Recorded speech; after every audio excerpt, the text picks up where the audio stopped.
দীর্ঘ 5 মাস পর 18 জানুয়ারি অভয়াকাণ্ডের রায়দান, প্রতীক্ষায় প্রত্যেকে। তার আগে আজ তক বাংলার মুখোমুখি অভয়ার বাবা মা। বিস্ফোরক দাবি করলেন তারা বলেছেন এখনো তাদেরকে টাকা দেওয়ার চেষ্টা করা হচ্ছে। 4 কোটি টাকা দেওয়ার প্রস্তাব এসেছে তাদের কাছে। তারা বলছেন ঘটনার পরই ডিসি নর্থ টাকার প্যাকেট দিতে এসেছিলেন, তারা নেননি। এখনও টিএমসির পক্ষ থেকে তাদেরকে টাকা দেওয়ার চেষ্টা করা হচ্ছে বলে জানালেন অভয়ার বাবা মা।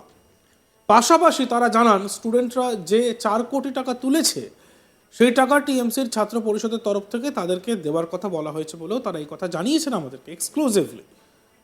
তিনি কি বলেছেন আমাদেরকে আরো শুনবো। দর্শনাদেরকে কি টাকা দেওয়ার কোন রকম কোন অফার দেওয়া? নর্থ ডিসি নর্থ নামটা বলতে পারবো না, সঞ্জীব মুখার্জি বলে যিনি, ওই নিয়ে এসেছিল আমার সামনে ডিসি নর্থ এক প্যাকেট, একটা সাদা কাগজের প্যাকেট। আমি বলি, কি আছে? বলে কিছু টাকা আছে, আপনার কাজে লাগবে। আমি তখন বললাম যে দেখুন, আপনার এই যে আইপিএস ব্যাচটা পেতে যত কষ্ট হয় তার থেকে বেশি কষ্ট করে আমার মেয়েটা আজকে এই জায়গায় এসেছিল, কিন্তু আজকে আর সে নেই। কিন্তু আপনি তাকে টাকা দিয়ে, আমাকে টাকা দিয়ে অপমান করছেন তাকে। তখন বললে উনি টাকা নিয়ে চলে গেছিলেন। মানে টাকা যে আপনাদের অফার দেওয়া হয়েছিল সেটার তখন নয়, এখনো চেষ্টা করা হচ্ছে আমাদের টাকা দেওয়ার জন্য। কারা কারা চেষ্টা করছে? তৃণমূলের পক্ষ থেকে। লাস্ট কবে এসছে আপনার কাছে এই অফারটা? 4 কোটি টাকা স্টুডেন্টরা যে তুলেছে ফান্ডিং, এই টাকাটা তৃণমূলের ছাত্র যে সংগঠন তৈরি হয়েছে রাজ্যি করে, তারা বলেছে এই টাকাটা ওর মা বাবাকে দিয়ে দেওয়া হোক, যে কোনো রকমের টাকা দিতে হবে। এবং সেদিন লোয়ার কোর্টে দাঁড়িয়ে সিবিআই এর উকিলও বলেছে যে জজকে যে কম্পেনসেশনটা আপনি ঠিক করে দেবেন। আমি তো কম্পেনসেশনের প্রশ্ন যদি শনিবার দিন ওঠে, আমি স্পষ্ট কথা জজকে বলবো, দেখুন স্যার, আমরা এখানে ভিক্ষা করতে আসিনি টাকা, আমরা বিচার করতে পেতে এসেছি, কম্পেনসেশনে আমাদের প্রয়োজন নেই। ঠিক কথা। এমন কি ঘটনা পেছনে থাকতে পারে যে আপনাদেরকে 4 কোটি টাকা অফার করছে? হ্যাঁ, অবশ্যই আছে। সন্দীপ ঘোষের বিরুদ্ধে আপনাদের অভিযোগ কি? তাকে তো বলা হয়েছে যে দুর্নীতির কেসে সে অভিযুক্ত, যিনি প্রিন্সিপাল ছিলেন, যে দুর্নীতি হয়েছে, যেটা আর্থিক যেটা দুর্নীতি হয়েছে সেই কেসে নাকি শুধু তিনি অভিযুক্ত। সমস্ত আমার মেয়ের মৃত্যুর বিষয়টা সন্দীপ ঘোষের ইশারাতেই হয়েছে এবং তথ্য প্রমাণ লোপাটের সঙ্গে তো সম্পূর্ণভাবে যুক্ত। এবং এমনকি আমাদের কাছে কিছু ছবি পরবর্তীকালে আমরা পেয়েছি যেখানে সন্দীপ ঘোষ এবং আশিস পান্ডে ক্রাইম সিনে প্রেজেন্ট থাকাটাও তো আমাদের ভারতীয় দণ্ডবিধির বিএনএসএ আইন আছে, সেটাও একটা অপরাধ। কিন্তু যারা এই ক্রাইম সিনে দেখা গেল, ডিসি সেন্ট্রাল ক্রাইম সিনে মার্ক করে দেখিয়ে দিল এরা উপস্থিত ছিল, সিবিআই তাদের জিজ্ঞাসাবাদও করেনি। আপনার কি মনে হয় সন্দীপ ঘোষ জামিন পেয়ে যাবেন, ছাড় পেয়ে যাবেন? কোথা থেকে জামিন? হ্যাঁ, এটা বলা যায় না। রাজ্য সরকারের যা চরিত্র দেখতে পাচ্ছি, এতদিন জেল খাটছেন, ওনার এখনো সরকারি চাকরি যায়নি, উনি তো জেলে বসে মাইনা পাচ্ছেন। জামিন তো তিনি পেয়ে গেছেন, ছাড় পেয়ে যাবেন? আমাদের কেস থেকে জামিন না, ছাড় উনি পাবেন না। ওনার বিরুদ্ধে আমরা তো ওনার বিরুদ্ধে কোশ্চেন করেছি, যে কেসটা সেটা থেকে ছাড় পেয়ে গেছেন, দুর্নীতির তদন্তটা। এইবার সাপ্লিমেন্টারি মেইন চার্জশিটটা যখন দিয়েছে তখন ওরা এখানে লিখেই দিয়েছে যে সন্দীপ ঘোষ এবং টালা থানার ওসি অভিজিৎ মণ্ডল এরা কেসটাকে হাসাব করেছে, এরা গভীর ষড়যন্ত্রের সঙ্গে যুক্ত এবং এভিডেন্স ট্যাম্পারিং করেছে। সুতরাং প্রথম চার্জশিটে যখন তুমি দিয়েছো, তোমাকে এর অ্যান্সার দিতেই হবে সিবিআই কে। অদৃশ্য হাত কি কাজ করছে? অবশ্যই কাজ করছে, সে তো বোঝাই যাচ্ছে, কারণ সন্দীপ ঘোষের এখনো চাকরি যায়নি। কার হাত বলে মনে হয়? আমাদের মুখ্যমন্ত্রী, স্বাস্থ্যমন্ত্রী, স্বাস্থ্য সচিব, এদের হাত আছে। স্বাস্থ্য সচিব, এখন একটা ক্রাইম ঘটেছে তার একটু পাশের দেওয়ালটাই পরের দিন কি করে ভাঙা হলো, এবং নাকি উনি স্বাস্থ্য সচিবই অর্ডার দিয়েছেন, এটা কিভাবে হয়?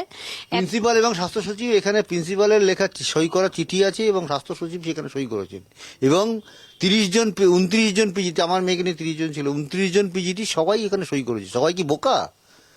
আমরা তাদেরকে কি ভয় দেখানো হয়েছিল বলে কোথাও? কোনো ভয় নয়, এরা প্রত্যক্ষভাবে আমার মেয়ের মৃত্যুর সঙ্গে জড়িত।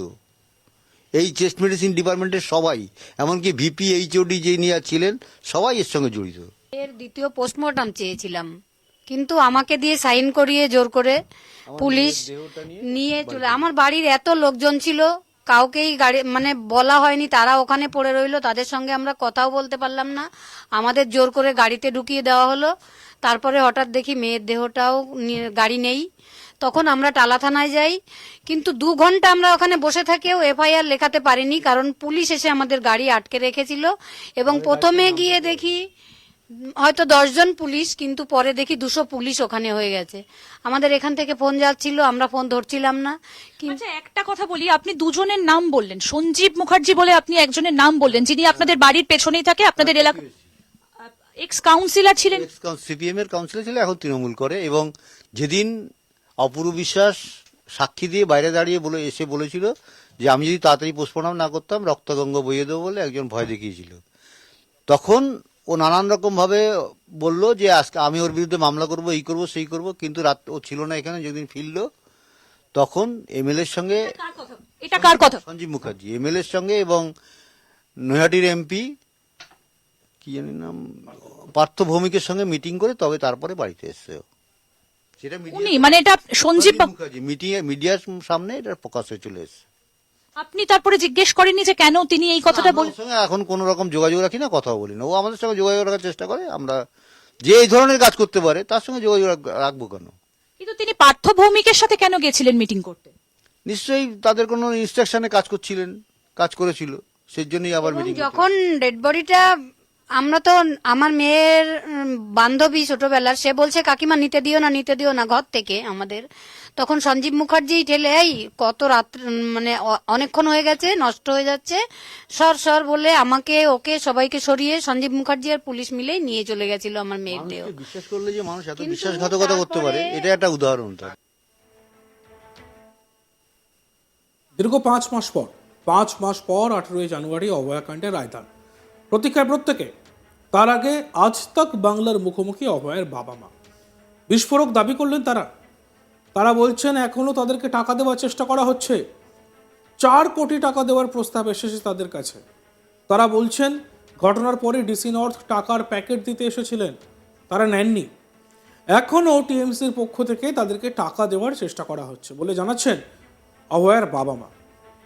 পাশাপাশি তারা জানান স্টুডেন্টরা যে 4 কোটি টাকা তুলেছে সেই টাকা টিএমসির ছাত্র পরিষদের তরফ থেকে তাদের দেওয়ার কথা বলা হয়েছে বলেও তারা জানালেন।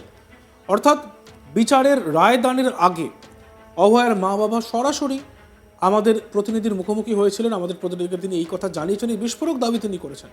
কারণ 5 মাস পর 18ই জানুয়ারি অভয়াকাণ্ডের রায়দান, অর্থাৎ শনিবার, সেই দিন দিনভর আজ তাক বাংলায় অভয়াকাণ্ড নিয়ে এবং অভয়াকাণ্ডের রায়দানের দিকে আমাদের নজর থাকবে, আপনাদেরও নজর থাকবে আজ তাক বাংলায়। আমরা সবাই প্রতীক্ষায়। তার আগে আমাদের সঙ্গে মুখোমুখি হয়ে সরাসরি অভয়ের বাবা মা দাবি করলেন যে তাদেরকে এখনও টাকা দেওয়ার চেষ্টা করা হচ্ছে। 4 কোটি টাকা দেওয়ার প্রস্তাব এসেছে তাদের কাছে। তারা বলছেন ঘটনার পরই ডিসি নর্থ টাকার প্যাকেট দিতে এসেছিলেন, তারা নেননি। এখনও টিএমসির পক্ষ থেকে তাদেরকে নাকি টাকা দেওয়ার চেষ্টা করা হচ্ছে বলে জানাচ্ছেন অভয়ের বাবা মা। পাশাপাশি তারা এটাও জানান যে বিচার প্রক্রিয়া এবং রায়দানের সময় যদি কোনো রকম ক্ষতিপূরণের কথা ওঠে তাহলে তারা কিন্তু সরাসরি বলবেন আমাদের ক্ষতিপূরণ চাই না, আমরা বিচার চাই।